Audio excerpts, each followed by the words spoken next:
मी नीलाक्षी काळेसालके मातृगंधच्या 500व्या सत्रपूर्तीनिमित्त वाचत असलेलं संगीता बर्वे लिखित पीयूची वही याचा आज भाग 2. काल भाग 1 आपण पूर्ण केलेला आहे आणि क्रमशः आपण भाग 2चं वाचन सुरू करत आहोत. आजची तिथी आहे आषाढ कृष्ण अष्टमी शके 1946 अर्थात 28 जुलै 2024.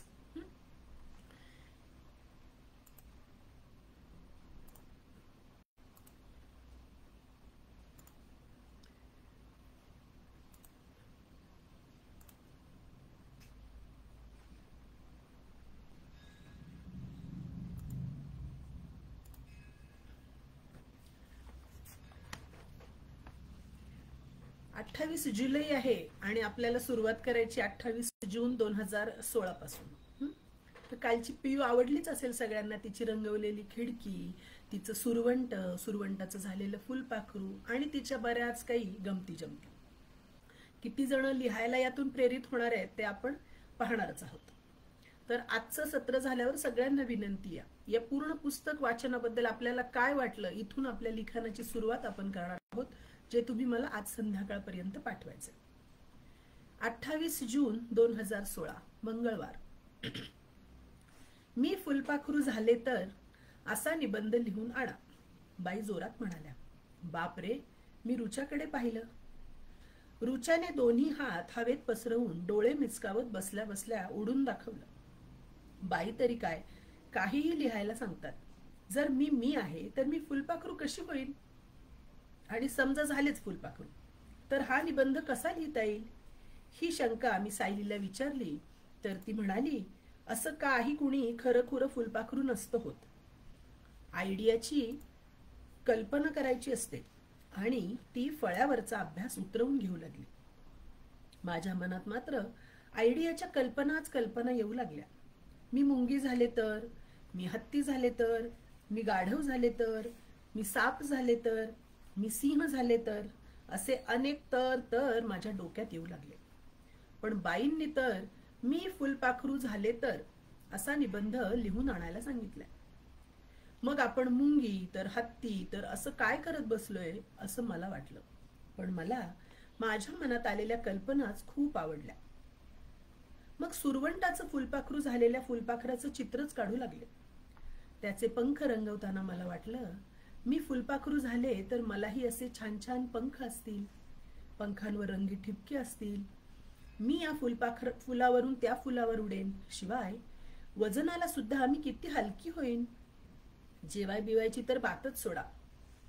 रोज इवल्याशा फुलातला चिंगूला मध प्यायचा. बापरे, मला तर किती भूक लागते. तो एवढासा मध मला कसा पुरायचा?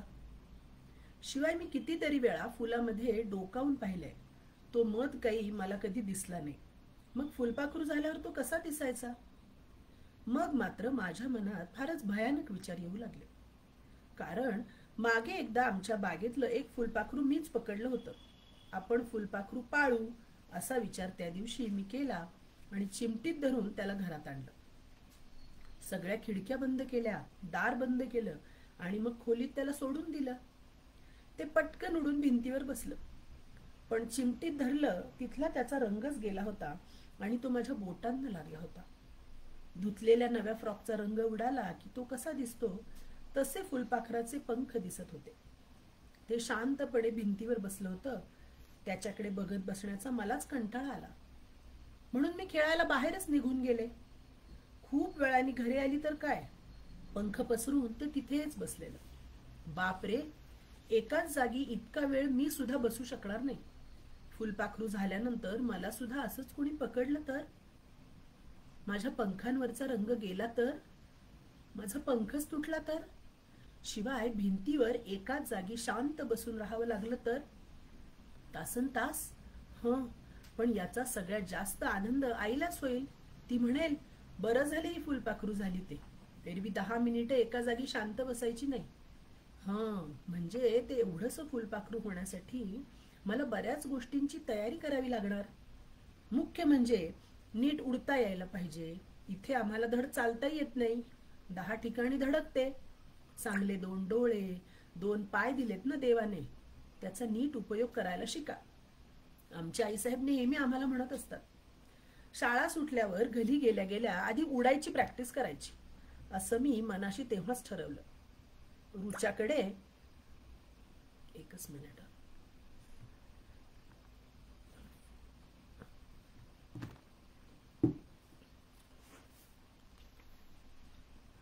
शाळा सुटल्यावर घरी गेल्या गेल्या आधी उडायची प्रॅक्टिस करायची असं मी मनाशी तेव्हाच ठरवलं आणि रुच्याकडे पाहिलं. रुच्याने हवेत हात फडकावले आणि उडण्याचं नाटक करून दाखवलं. बावळटच आहे, वर्गात कधी नीट प्रॅक्टिस होईल का? मी तिच्याकडे सरळ दुर्लक्ष केलं आणि वहीतलं फुलपाखराचं चित्र रंगवू लागले. घरी आल्यानंतर मी बराच वेळ उडण्याची प्रॅक्टिस करत होते, पण मला नीट जमतच नव्हतं. आईला वाटलं असेल काहीतरी नवा खेळ, म्हणून तिने माझ्याकडे लक्षच दिलं नाही. मग म्हणाली, मनोबा जेवून घ्या आता, फार थकला असाल. मला खरंच खूप भूक लागली होती. मी अगदी भरपेट जेवले आणि लिहिता लिहिता झोपूनही गेले. झोपेत मला स्वप्न पडत होतं, म्हणजे खरं तर मीच ते स्वप्न पाडत होते. स्वप्नात मी फुलपाखरू झाले होते, केशरी रंगाचं सुंदर फुलपाखरू. माझ्या पंखांवर गोल गोल काळे ठिपके सुद्धा होते. केशरी रंगावर काळे ठिपके एकदम सूट होत होते. मग मी दप्तर न घेताच उडत उडत शाळेत गेले. वर्गात माझ्या बेंचवर जाऊन बसले. बघते तो काय, माझ्या शेजारीच पिवळ्या रंगाचं फुलपाखरू बसलं होतं. मी रुच्याच्या जागेवर पाहिलं तर तिथे सुद्धा काळ्या रंगाचं एक मोठं फुलपाखरू बसलं होतं. मी त्या फुलपाखराकडे पाहतच त्याने जोरात पंख हलवले. बावळटच आहे, मी मनात म्हटलं. तेवढ्यात बाई वर्गात आल्या. बघतात तर काय, सगळा वर्ग मोकळा. बेंचवरची फुलपाखरं त्यांना दिसलीच नाहीत. त्यांना वाटलं असणार सगळी मुले एकदम कशी आजारी पडली. त्या बराच वेळ कुठेतरी बघत होत्या, मग काहीतरी लिहित बसल्या. काहीतरी विचार करत वर्गाच्या बाहेर गेल्या. तेवढ्यात मधली सुट्टी झाल्याची घंटा झाली. मग तर काय, बाईंच्या डोक्यावरून फुलपाखरच फुलपाखरं उडत गेली. 29 जून 2016 बुधवार. मी मंगळावर जाणार आहे अशी कल्पना करताना मला चक्क आज एक कविताच सुचली. कवितेचं नाव आहे, सॉरी कवितेचं शीर्षक आहे, मीच ग्लोबल होईल. कवितेचं नाव नाही, कवितेचं शीर्षक असं म्हणायचं असं परवाच शिकवले बाईंनी. आणि हो, पोटफोड्या श कसा म्हणायचं तेही शिकवलं. माझी तर फार बोबडीच वळतीये पोटफोड्या श म्हणताना. तर कविता मीच ग्लोबल होईल. मंगळावर जाणार आहे एक अवकाशयान, त्यात बसून जाते आई, फिरून येते छान. मंगळावर जाणार आहे एक अवकाशयान, त्यात बसून जाते आई, फिरून येते छान. बरेच दिवसात मी सुद्धा कुठंच गेले नाही. बाबा तर आउटिंगचं नावच काढत नाही.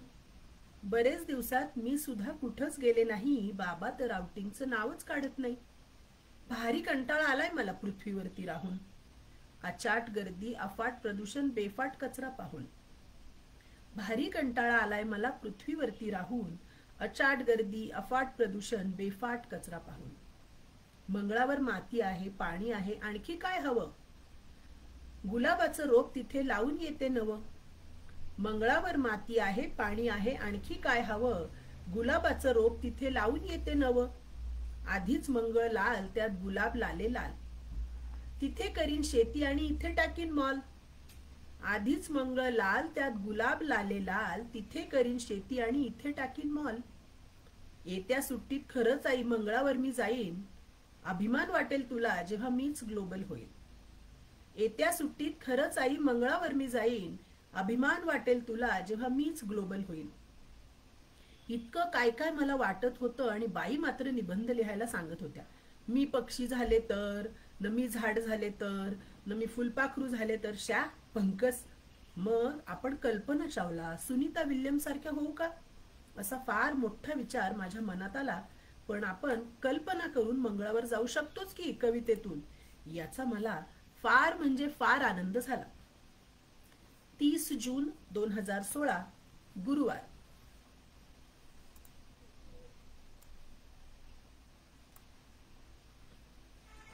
आज आईची एकादशी. साबुदाणा खिचडी, रताळ्याचा किस, बटाट्याच्या काचऱ्या, राजगिऱ्याची खीर. ब ब ब माझी तर काय चंगळच. काय हा उपवास, हा तर बकवास. खा खा खाणार ताणून देणार, खा खा खाणार ताणून देणार, हा हा ही ही हु हु. 1 जुलै 2016 शुक्रवार. 3-4 दिवस झाले. अगदी धोधो पाऊस पडतोय.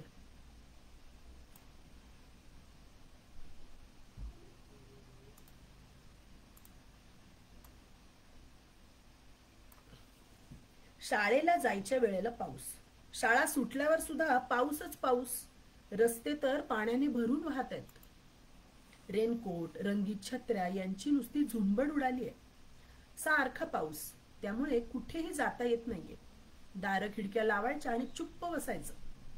खिडकी उघडली की घरात पावसाचे बारीक बारीक थेंब येऊन फरशी ओली होते, म्हणून सगळ्या खिडक्या देखील बंद, फक्त रंगीत खिडकी सोडून. कारण त्यावर माझा मनी प्लांट असा वाढलाय की जसा हिरवा पडदाच. तिथून आत पाऊस मुळी येतच नाही. मी रंगीत खिडकी जवळच्या माझ्या अभ्यासाच्या टेबलाशी बसून अभ्यास करतेय. कंटाळा आला की वहीत काही बाही लिहून ठेवतीये. आज तर मला बाथरूम मध्ये गोगलगाय सापडली. आधी नुसताच गोल शंख पडलाय असं म्हणून मी उचलला तर त्यात काहीतरी हालचाल होते असं दिसलं. मी तो शंख माझ्या टेबलावर ठेवल्याबरोबर गोगलगाईने हळूच डोकं बाहेर काढलं आणि शिंग उभी करून ती सरपटत चालू लागली. ते ध्यान खरोखर बघण्यासारखं होतं. शंखातून बाहेर आलेली तिची लांब सडक मान, डोक्यावरची शिंग आणि पाठीवरचा उभा शंख लोढण्यासारखा तिच्या मागे मागे मागे मागे सरकत होता. टेबलावर तर ती ज्या वाटेने चालली त्याच्या मागे चमचमती चिकट रेष देखील उमटली. मी हळूच तिच्या शिंगांना हात लावला तर तिने शरीर पटकन आत ओढून घेतलं आणि ती चिडीचूप शंखात लपून बसली. मला फार मजा वाटली. एवढासा तो गरीब प्राणी, पण त्याला कोणी इजा करू नये म्हणून देवाने त्याची किती काळजी घेतली आहे असं देखील वाटलं. मी तो शंख उचलला आणि रंगीत खिडकीत ठेवून दिला. त्याबरोबर गोगलगाईने पुन्हा डोकं बाहेर काढलं आणि ती मस्तपैकी 2 शिंग उभारून डौलात चालू लागली. पावसाळ्यात बऱ्याच बारीक बारीक प्राण्यांनी आमच्या घरात अगदी मोकळेपणानं घर केलं. काळ्या मुंग्या, झुरळ, पाली, उंदीर आणि बेडूक सुद्धा. अंजू मावशीचं घर खालच्या मजल्यावर असल्यामुळे तिच्या घरात 2-3 तरी छोटे छोटे बेडूक मजेत हिंडत असत. एक बेडूक तर तिच्या कोपऱ्यातल्या माठाखाली येऊन शांत बसू लागला. ती जागा त्याला इतकी आवडली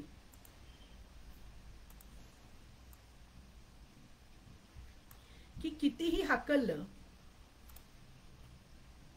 तरी तो पुन्हा तिथेच येऊन बसायचा. मग अंजू मावशीने त्याला हाकलायचं सोडून दिलं आणि सरळ पाळूनच टाकलं.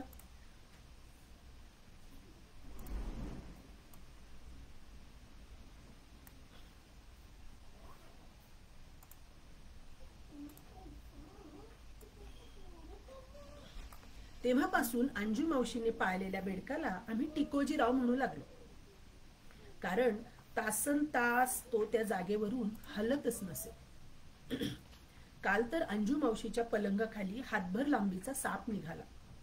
ते पाहून मात्र सगळ्यांची बोबडी वळली. काय करावं या विचारात सगळे पडले असताना बाबाने त्याच्या मित्राला फोन केला आणि त्यांनी ताबडतोब साप पकडायला माणूस देखील पाठवला. तोपर्यंत तुम्ही काहीही करू नका, त्याला मारू नका असं बाबाच्या मित्राने बाबाला सांगितल्यामुळे सगळे त्या माणसाची, म्हणजे त्याला सर्पमित्र म्हणायचं असं बाबानं सांगितलं, वाट पाहू लागले. सर्पमित्राने बरोबर एक पिशवी आणली होती.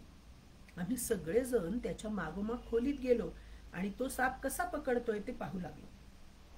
त्याने एका काठीने सापाचं पुढचं डोकं दाबून धरलं आणि दुसऱ्या हाताने सापाची शेपूट पकडून त्याला उचललं आणि पटकन पिशवीत घातलं. पिशवीची दोरी बांधून ती बंद करून टाकली. मी तर मनातून खूप घाबरले होते. त्याने सांगितलं, हा गवत्या साप आहे, बिनविषारी आहे. फुरस, घुणस, मण्यार हे विषारी सापांचे प्रकार आहेत हे मला माहित होतं, पण गवत्या साप हे नाव मला प्रथमच कळलं. बरं झालं बाई विषारी साप नव्हता. यावर मग सगळ्यांचं एकमत झालं. मी सर्पमित्राला विचारलं, या सापाचं आता तुम्ही काय करणार? तर सर्पमित्राने सांगितलं, कात्रजच्या सर्पोद्यानात याला सोडणार. मी लगेचच मनात ठरवलं, आपण उद्या कात्रजच्या सर्पोद्यानात जायचं. आईबाबांनीही मला न्यायचं लगेच कबूल केलं. 2 जुलै 2016 शनिवार. आज शाळा सकाळची होती. शाळेतून आल्या आल्या आई आणि मी तयार देखील झालो. विशेष म्हणजे बाबाही सांगितल्याप्रमाणे वेळेवर आला, कारण तो ऑफिसमधून 5 वाजता नेहमीच येतो असं नाही, कधी 6-7 देखील होतात. आल्यावर थोडंसं खाऊन चहा पिऊन तोही तयार झाला. आम्ही स्कूटरवरून कात्रजच्या बागेकडे निघालो. नेहमीप्रमाणे रस्त्यावर वाहनांची खूप गर्दी होती. बाबाने हेल्मेट घातलं होतं आणि नाकावर रुमाल बांधला होता. आजकाल बाबा बरोबर मागे बसून जाताना मी आणि आईही असंच करू लागलो होतो. डोक्याला बांधायचा मोठा रंगीत रुमाल मी आणि आई नाकावर ओढून घेत असू. त्यामुळे नाकातोंडात वाहनांचा काळा धूर जात नाही असं बाबा म्हणतो. बाबाच्या मागे बसल्यावर आईची बडबड सुरू झाली. काय ही गर्दी, बाप रे, कसं व्हायचं पुण्याचं कुणास ठाऊक. जरा हळू चालव रे, कचकन ब्रेक दाबू नको. बाबा तिला म्हणाला, गप ग तू, मागे बसलीस की तुझी भाषणबाजी सुरू होते. मग आई गप्पच बसली. आम्ही कात्रजच्या बागेत पोहोचलो तेव्हा दुसऱ्या कुठल्याशा शाळेची सहल आली होती. कात्रजच्या बागेत मुलांची गर्दीच गर्दी होती. तिथे सापांना ठेवण्यासाठी मोठमोठे हौद होते. त्यात कितीतरी साप होते. मी उगाचच आपल्याकडे सापडलेला साप कुठला असेल बरं हे पाहू लागले. पण सगळे सारखेच दिसत होते. काही साप खूप मोठे होते, काही झाडांवर वेटोळ घालून बसले होते. हिरव्या पानांमध्ये बसलेला एक हिरवागार साप तर मला बाबाने दाखवला म्हणून दिसला. इतका तो त्या हिरव्या पानांमध्ये मिसळून गेला होता. कितीतरी लहान मोठे जाड बारीक साप त्या हौदामध्ये होते. एकमेकांच्या अंगावरून पुढे जात होते. त्यांना खाण्यासाठी 7-8 पांढरे छोटे उंदीरही सोडले होते. तेही इकडे तिकडे कोपऱ्यात खेळत होते. काही साप तर उंदराजवळून जात होते, पण त्यांना काहीच करत नव्हते. उंदीर देखील सापांच्या अंगावरून उड्या मारत होते. बिचाऱ्यांना माहीत सुद्धा नसेल की हे साप आपल्याला खाणार आहेत. एका मोठ्या सापाने मात्र आमच्या देखत एका उंदराला गिळताना आम्ही पाहिलं. शिवाय एक खूप मोठं आश्चर्यच मी तिथे पाहिलं. एक भला मोठा साप दुसऱ्या लांब सापाला गिळत होता. त्या मोठ्या सापाने आधी तोंडाचा आ केला आणि समोरच्या सापाचं तोंड पकडलं. त्या दुसऱ्या लहान सापाने सुटण्यासाठी खूप प्रयत्न केला. त्याची मागची संपूर्ण शेपटी तो हलवत होता, पण मोठ्या सापापुढे त्याची शक्ती कमी पडली. मोठ्या सापाने लहान सापाचं तोंड इतकं घट्ट पकडून ठेवलं होतं की ते त्याच्या तोंडात कितीतरी वेळ तसंच होतं. आई म्हणाली, ए चल पुढे जाऊ, इथे नको थांबायला. मग पुढे काय होतंय हे पाहण्याची मला आणि बाबाला खूपच उत्सुकता होती. त्यामुळे आम्ही तिच्याकडे अजिबात लक्ष दिलं नाही. जवळजवळ 10-12 मिनिटांनी छोट्या सापाची हालचाल कमी कमी होत गेली आणि मग मोठ्या सापाने त्याला गिळायला सुरुवात केली. त्या हौदाजवळ खूप गर्दी जमली होती. सगळेजण श्वास रोखून ते दृश्य पाहत होते. ज्यांना ते बघायची भीती वाटत होती ते दुसरीकडे जात होते. मला मात्र ते दृश्य बघायची अजिबात भीती वाटली नाही, कारण ते दोन्ही साप माझ्यापासून दूर अंतरावर खाली होते. त्यामुळे ते आपल्याला तर काहीच करणार नाहीत, मग उगाच का भ्या, म्हणून मी तिथेच उभी राहिले. छोट्या सापाला मोठ्या सापाने गिळायला सुरुवात केल्यानंतर मात्र मग फारसा वेळ घालवला नाही. छोटा साप हळूहळू अख्खाच्या अख्खा त्याच्या तोंडात जाऊ लागला. मोठ्या सापाच्या शरीरावरच्या हालचालीतून तो कुठपर्यंत पोहोचला हे सुद्धा दिसत होतं. छोटा सापही छोटा म्हटला तरी कमी लांबीचा नव्हता. त्यामुळे तो गिळायला मोठ्या सापाला अर्धा तरी तास लागला. इतकी गर्दी असूनही कुणी कुणाशी बोलत नव्हतं. हे नाटक संपल्यानंतर मात्र सगळ्यांची बडबड सुरू झाली. बाबाने सर्पोद्यानातल्या माहितगार माणसाला पकडलं. त्या सर्पमित्राने सापाची बरीच माहिती आम्हाला सांगितली. ते ऐकायला सगळी माणसं त्याच्या भोवती गोळा झाली. सर्पमित्र म्हणाला, या मोठ्या सापाला किंग कोब्रा म्हणतात. साप हे त्याचं अन्न आहे. मी त्यांना म्हटलं, अहो तो असं सापांनाच खाऊ लागला तर इथले सगळे साप मरतील की, मग बागेत साप उरणार कसे? तर त्याने सांगितलं, हा साप 8-10 दिवसातून एकदा साप खातो. मग त्याला पुन्हा 8-10 दिवस काहीही लागत नाही. आम्ही किंग कोब्राला वेगळं ठेवतो आणि त्याच्या भुकेची वेळ झाली की त्याला या हौदात सोडतो. त्याचं पोट भरलं की पुन्हा त्याला वेगळं ठेवतो. मी मनात म्हटलं, वा रे किंग कोब्रा, किंग म्हणजे राजा. या सापांचा तो राजा आणि तोच त्याच्या प्रजेला खाते.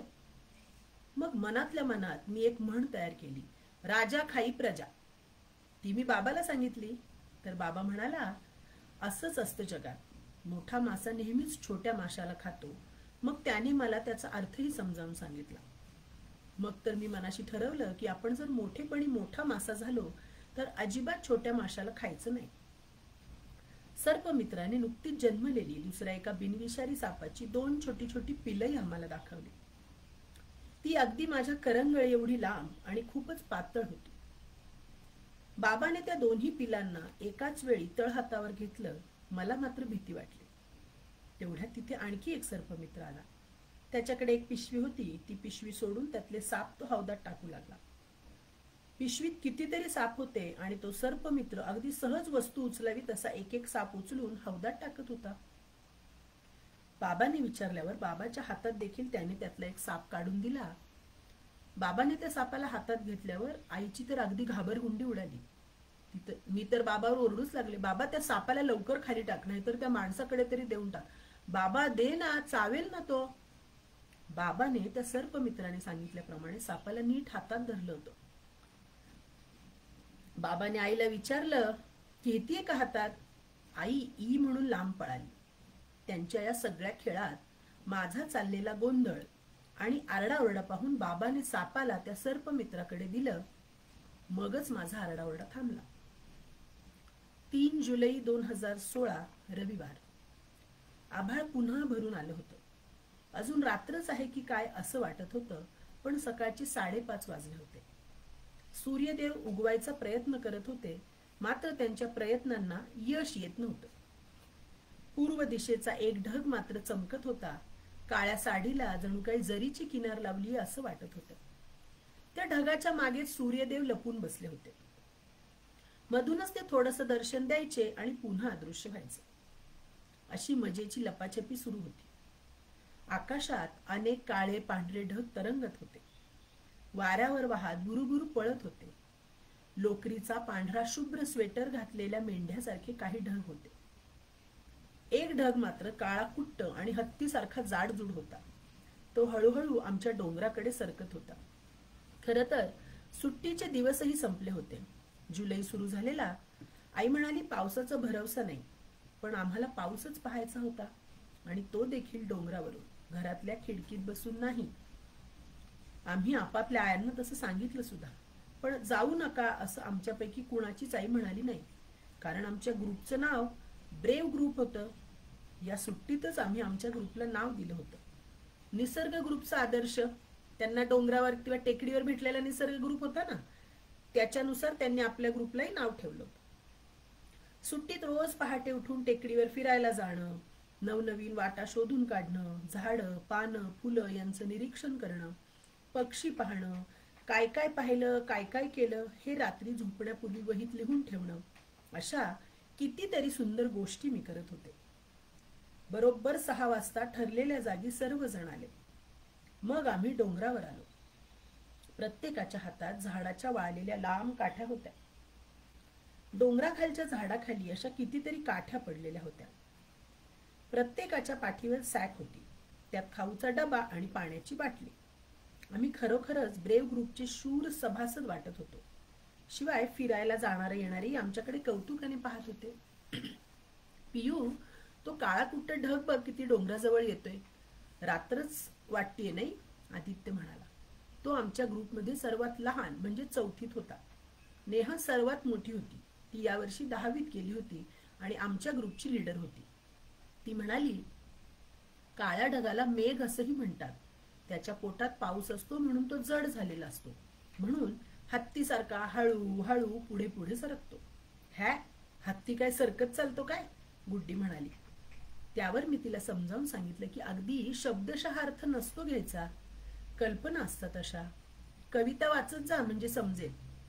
असं मी म्हणते तोच टप टप टप टप असे मोठे मोठे टप्पोरे थेंब अंगावर पडू लागले. आता भूत बंगल्याजवळच्या पडक्या भिंतीजवळ उभं राहायचं की डोंगरावरच्या मोठ्या झाडाखाली जायचं हे कुणालाच ठरवता येईना.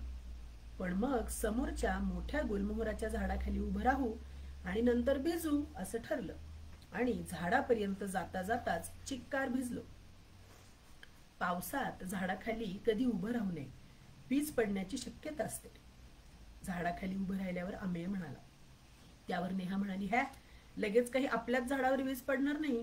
आतापर्यंत तिला कळलं सुद्धा असेल की या झाडाखाली ब्रेव ग्रुप आहे म्हणून. आदित्यचं तिच्या बोलण्याकडे लक्षच नव्हतं. तो मध्येच म्हणाला, पियू चल ना, आपण डबा खाऊ. इतक्या लवकर नाही खायचा डबा, असं म्हणत सगळ्यांनी त्याचा बेद हाणून पाडला. तसं आदित्यने ये रे पावसा तुला देतो पैसा असं भसाड्या आवाजात गायला सुरुवात केली. मग गुड्डीनेही छान कविता म्हटली. पाऊस मुलांचा पानांचा फुलांचा पडतो रिमझिम खेळतो लेझिम. मग माझ्याकडे तिरक्या डोळ्यांनी बघत म्हणाली, मंगेश पाडगावकरांची कविता आहे ही, मी पण वाचते म्हटलं. मग मी सुरुवात केली. चला चला रे पाऊस आला, चला भिजूया सारे, नाचू गाऊ आनंदाने गरगर फेर धरा रे. मस्त आहे. कुणाची कविता? अमेयनं विचारलं. मी म्हंटल माझीच. कधी केलीस? म्हंटल आत्ताच. तुम्ही बुवा कवयित्री व्हायला लागलात, सायली म्हणाली. गुड्डी म्हणाली, बुवा काय कवयित्री, तुम्ही बाई कवयित्री असं म्हण. चला पावसात फेर धरू असं कुणीतरी म्हटलं आणि आम्ही मस्त फेर धरला पावसात. मजा येते काय कायला?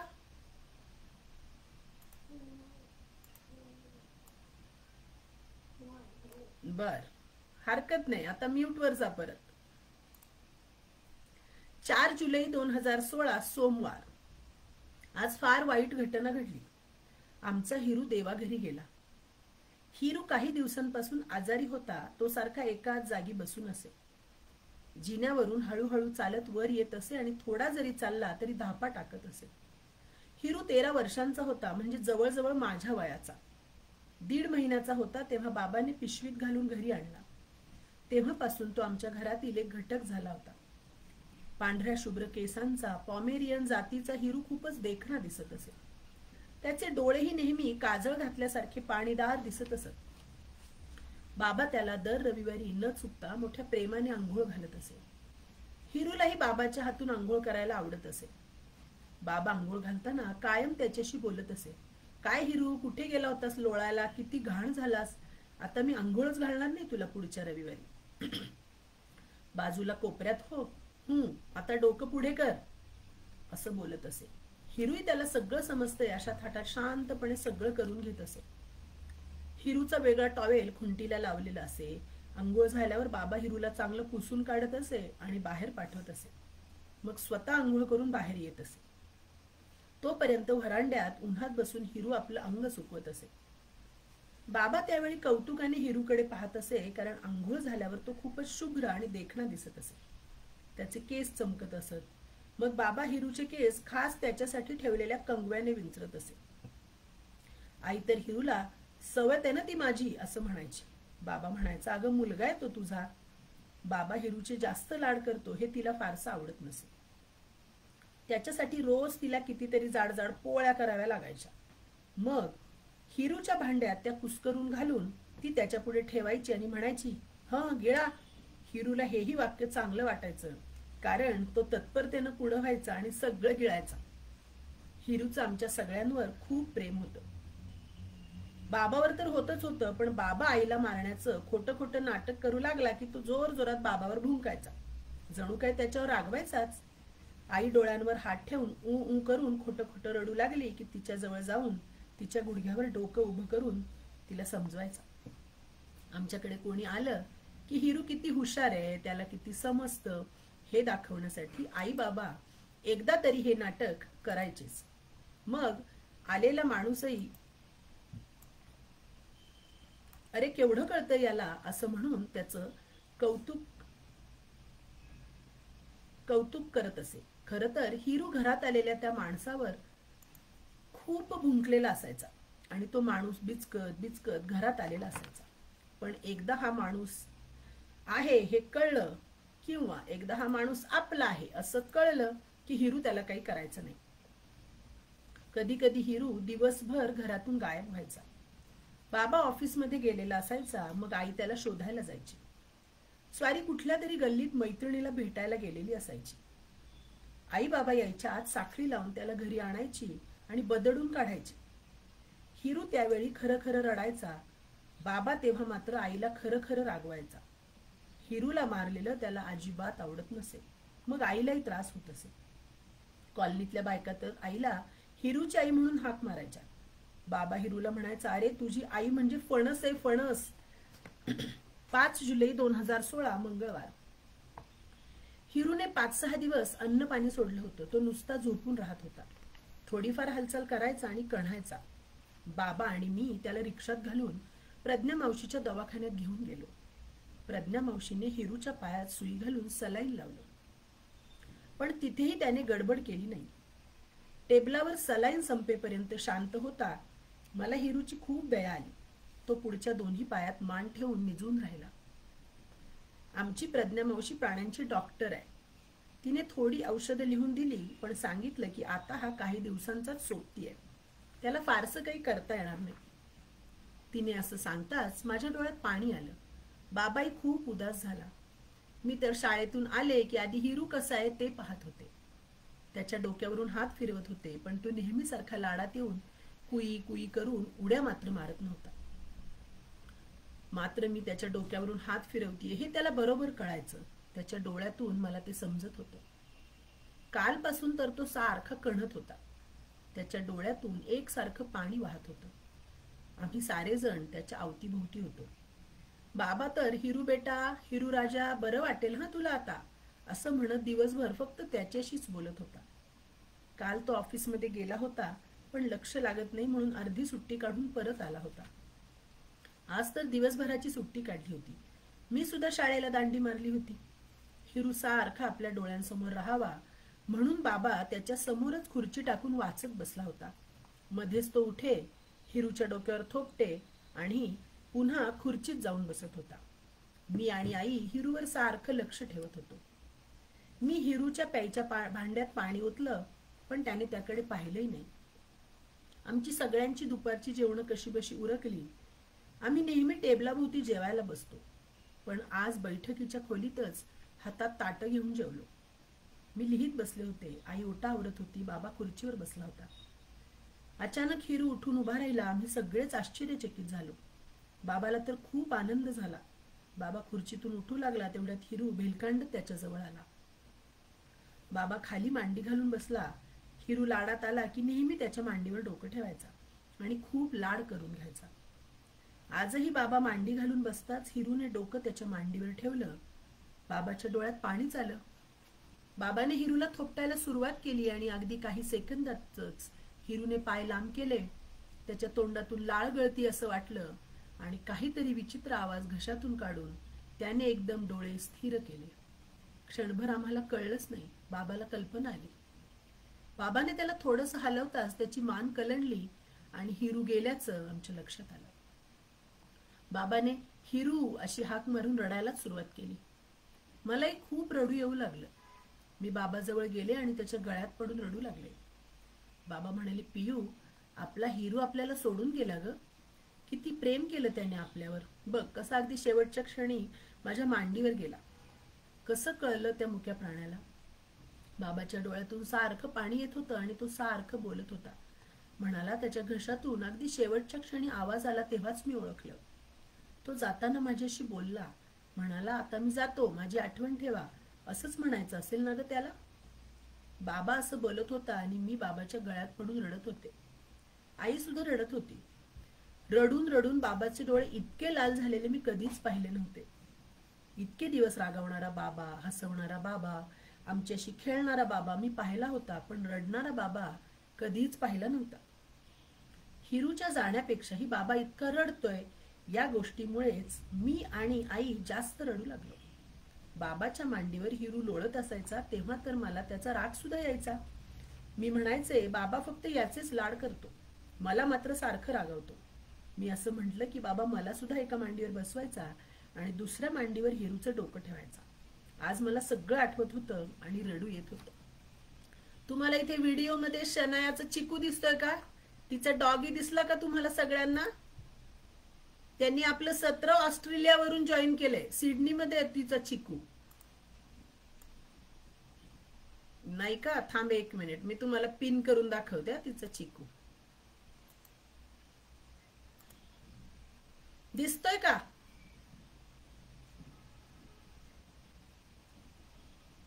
साईडला एक स्क्रीन केली आहे ना त्याची मी पिन. बर, तर आता हे सगळं वाचताना मस्त वाटतंय ना आपल्यासोबत कोणीतरी शेअर केले ते. ठीक आहे, अनपिन करते, पुढे वाचूया. बाबाने हिरूला त्याच्या अंथरुणावर नेऊन ठेवलं. त्याच्या अंगावर नवं पांढरं कापड टाकून त्याला झाकलं. मी बागेतली फुलं तोडून आणली. आम्ही सगळ्यांनी हिरूला फुलं वाहिली, कुंकू टाकलं. बाबाने पारूच्या भावाला बोलावून घेतलं. पारू आमच्याकडे धुणं भांड्याचं काम करते आणि तिचा भाऊ रोहिदास आमच्या बिल्डिंगमध्ये पाण्याची टाकी साफ करणं, घराला रंग देणं अशी कामं करतो. निरोप मिळाल्याबरोबर रोहिदास लगेच आला. जे अनम्यूट आहेत त्यांनी कृपया म्यूटवर जा. बाबांनी त्याला मागच्या मोकळ्या जागेत खड्डा खणायला सांगितलं. प्रज्ञा मावशीने बाबाला फोनवर सांगितलं होतं की हिरूला तुमच्या मोकळ्या जागेतच पुरावं लागेल, कारण इथे प्राण्यांसाठी स्मशानभूमी नाही. परदेशात मेलेल्या प्राण्यांना जाळण्याची पद्धत आहे, पण तुमच्या बागेत जागा मोकळी आहे, तिथेच त्याला पुरावं. तिने सांगितल्याप्रमाणे बाबाने रोहिदासकडून मोठा खड्डा खोदून घेतला. मग हिरूला उचललं. प्रज्ञा मावशीने सांगितल्याप्रमाणे खड्ड्यात खाली 2-3 किलो खडी मीठ पसरलं. त्यावर हिरूला बाबाने आणि रोहिदासने मिळून अलगद ठेवलं. त्यावर पुन्हा फुलं वाहिली. रोहिदास, बाबा, मी आणि आई आम्ही सगळ्यांनी हिरूला नमस्कार करून त्याचं शेवटचं दर्शन घेतलं. त्याच्यावर पुन्हा फुलं वाहिली. मग रोहिदासने आणि बाबाने माती लोटली. बाबाला पुन्हा रडू फुटलं. बाबाचा शर्ट मातीने खराब झाला होता आणि हिरूवर माती लोटता लोटता बाबा शर्टाच्या बाहीने डोळे पुसत होता. सगळं झाल्यावर माती एकसारखी केली. त्यावर पुन्हा फुलं ठेवली, कुंकू टाकलं. आम्ही थोडा वेळ तिथे शांतपणे उभे राहिलो आणि मग वर आलो. कोणीही कोणाशी बोलत नव्हतं. सगळेजण शांत बसले होते. अंजू मावशीने आमच्यासाठी उपीट केलं. हिरूचा अंत्यसंस्कार त्याच्या इतमामाला साजेसा केला असं अंजू मावशीला हळूच आईने सांगितलेलं मी ऐकलं.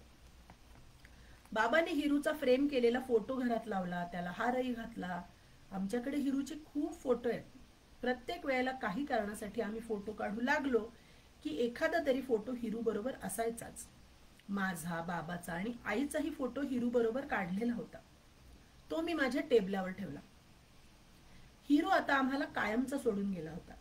त्या खड्ड्यात विश्रांती घेत होता. आता तो आम्हाला कधीच दिसणार नव्हता, पण ती जागा मात्र आमच्या डोळ्यांसमोर राहणार होती. काही दिवसांनी आपण तिथे चाफ्याचं झाड लावू आणि त्याला हिरू चाफा म्हणू असं मी मनाशी ठरवलं. म्हणजे त्या फुलांमुळे आपल्याला हिरूची आठवण राहील. मी बाबाला ही गोष्ट सांगितली तेव्हा बाबाने माझ्या पाठीवर थोपटल्यासारखं केलं आणि म्हणाला, नक्की लाव बेटा, आणि पुन्हा शांत बसला. 28 जुलै 2016 गुरुवार. हिरू गेल्यानंतर मला लिहावंसच वाटेना.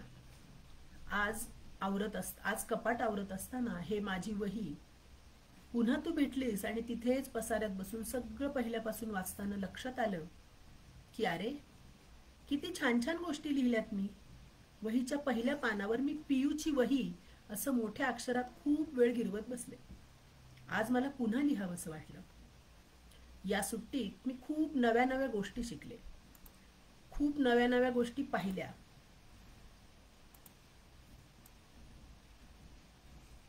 पाहिलेल्या लिहून ठेवल्यामुळे तर त्या पूर्णपणे आठवतायत. वाचताना मजा येते. शिवाय माझ्या वागण्यात, बोलण्यात आणि राहण्यात देखील खूप फरक पडलाय. पूर्वी मी फ्रॉकचं बटन तुटलं की आईने शिवून देईपर्यंत पिन लावत असे. आता मात्र मी माझ्या कपड्यांना स्वतःच बटणे, हुक्स लावायला शिकले. शिवाय माझे कपडेही मी रोज नीट घड्या घालून ठेवते. पूर्वी मी कशा तरी घड्या घालून कपडे कपाटात कोंबत असे. मग कधी ब्लाउज सापडायचं नाही, कधी स्कर्टच सापडायचं नाही, तर कधी एकच मोजा सापडायचा असं व्हायचं. आता मात्र शाळेचा ड्रेस सुद्धा मी रोज छान घडी करून गादी खाली ठेवते. मग त्याला आपोआप इस्त्री होते. माझ्या अभ्यासाच्या कपाटाची सुद्धा अशीच बोंब होती. कपाट उघडलं की 1-2 तरी वह्या, पुस्तकं किंवा कंपास पेटी घरंगळत खाली पडायची. आता मात्र दर रविवारी मी अभ्यासाचं कपाट देखील नीट आवरून ठेवते. हे सगळं आवरायला खूप काही वेळ लागत नाही. वस्तू आधीच नीट ठेवल्या तर सगळं पटपट आवरून होतं हे मला चांगलं समजलंय. आजचा हा जो दिवस आपण इथे वाचतोय तो आहे 28 जुलै 2016 16 आणि आजची तारीख काय? 28 जुलै. तर साधर्म्यापर्यंत आलेलो आहोत आपण. म्हणजे हा बरोबर. आता संपतंय कधी ते बघूया की एखादा छान दिवस आहे का त्या दिवशी. केसांना तेल न लावण्याची फॅशन सुद्धा मी सोडून दिली आहे. पूर्वी मी केसांना तेलच लावू देत नसे. आता मी माझी वेणीही घालायला शिकले. शाळेचे मोजे सुद्धा न विसरता धुवायला टाकते. ही गोष्ट तर मी नेहमीच विसरत असे आणि मग तसेच मळके मोजे घालून जात असे. ते खराब झाले की धुतलेले मोजे मळवत असे. मग आईच आठवणीने माझे मोजे धुवायची. आता आंघोळीच्या वेळी मी स्वतःचे मोजे स्वतःच धुते आणि ठरलेल्या ठिकाणी वाळत टाकते. त्यामुळे मला रोज स्वच्छ मोजे घालायला मिळतात. शिवाय शाळेला जायच्या वेळी मोज्यांची शोधाशोधही करायला लागत नाही. माझ्या फ्रॉक्सची व्यवस्थित बटणे, त्याला कुठेही पिन नाही, स्वच्छ बूट मोजे, 2 वेण्या, या गोष्टींमुळे खरोखरच मी नीटनेटकी दिसतीये. मला स्वतःला त्यामुळे खूप छान वाटतंय. माझ्या मागच्या वर्षीच्या वर्ग शिक्षिका मला म्हणाल्या देखील, यावर्षी तुझ्यात खूप बदल झालाय, शिवाय तू छान लिहूही लागलीयस. त्यांनी असं म्हटल्यावर मला किती आनंद झाला म्हणून सांगू. कारण याच बाई मागच्या वर्षी मला खूप रागवत असत. आज त्या स्वतःहून माझ्याशी चांगलं बोलल्या. याच्यानंतर लिहिले 6 ऑगस्ट 2016 शनिवार. 2 दिवसांपासून आमच्या शाळेत मुलींनी तयार केलेल्या वस्तूंचं हस्तकला विषयाचं प्रदर्शन भरलंय. मी, सायली आणि गुड्डीने तयार केलेली शंख शिंपल्यांची खेळणी सुद्धा बाईंनी प्रदर्शनात ठेवायला निवडली आहेत. सगळ्यांच्या आई बाबांनी ते प्रदर्शन पाहिलं. किती सुंदर खेळणी तयार केली आहेत या मुलींनी, असं सुद्धा बऱ्याच जणींचे आई बाबा म्हणाले. आमच्या तिघींच्या आया तर आमच्यावर खुशच खुश आहेत. पोरी आमच्या आहेतच गुणाच्या, असं समजूनच त्या शाळेत आल्या होत्या. खरं तर मजा करायचे दिवस संपत आले आहेत. 6माही परीक्षा जवळ आली ना. यंदा आम्ही बाहेरच्या गणिताच्या परीक्षेला सुद्धा बसलो आहोत. मी तर चॅलेंज के साथ. नंतर पुन्हा परीक्षा.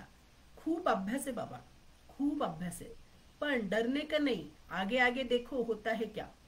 मी आता रोज मन लावून वेळच्या वेळी अभ्यास करते. या वर्षीच्या वह्यांवर, पुस्तकांवर डिझाईन नाही, चित्र नाही, झाशीच्या राणीला दाढी मिशा नाहीत. वह्या पुस्तकं स्वच्छ राहिली आहेत. वह्या पुस्तकांना नीट कव्हर आहेत. बाबाच्या भाषेत अजून कशाचीही लक्तर झाली नाहीयेत. अभ्यास सुद्धा रोज 2 तास करते. तो सुद्धा इतका लक्ष देऊन की वाचलेलं एकाच वेळी समजतं. तेच पुन्हा पुन्हा वाचावं लागत नाही पहिल्यासारखं. सगळं लक्ष पुस्तकावरच ठेवते ना. नाहीतर आई काय करतीये, कोण आलंय, काय बोलतय, सिरियली कुठल्या चालू आहेत, या नादात अभ्यास कमी, उपद्व्याप जास्त. असं नाही आता. पण हे लिहित बसले तर अभ्यास कधी करू.